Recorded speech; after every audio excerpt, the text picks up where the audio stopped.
এই তোমরা মারামারি করতেছো না, মারামারি করতেছো না। আসলে হুজুর কথা হচ্ছে গিয়ে যে ও ব্রাজিল, আমি বলছি যে তুই দল চেঞ্জ করে আমার আর্জেন্টিনা দলে চলে আয়, ও আসে না। আসলে হুজুর কথা হইতেছে কি, ও হচ্ছে আর্জেন্টিনা, ওরা কাপ নিয়েছে কয়বার? মাত্র 3 বার। আমি মেসি কয়বার? 5 বার। তাই ওকে বললাম তুই আর্জেন্টিনা দেখে ব্রাজিলে চলে আয়, ও আসতেছে না।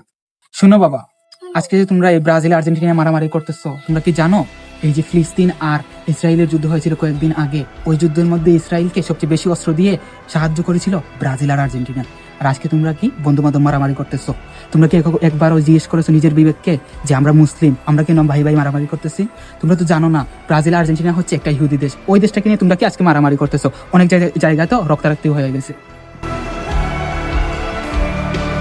শুনো বাবা, আমরা হচ্ছি মুসলিম, আমরা কি মুসলমানদের কথা একবারে চিন্তা করেছি?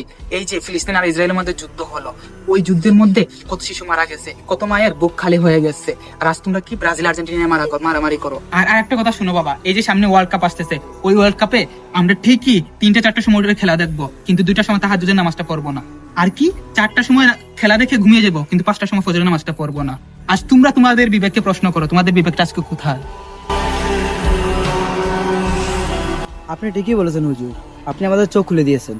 আসলে হুজুর, আমরা মুসলমান হওয়া সত্ত্বেও আমরা দুইজন মারামারি করা ঠিক হয় নাই, আমরা দুইটা ইহুদি দেশকে নিয়ে মারামারি করতেছিলাম। আপনি সঠিক সময়ে আমাদের চোখটা খুলে দিয়েছেন।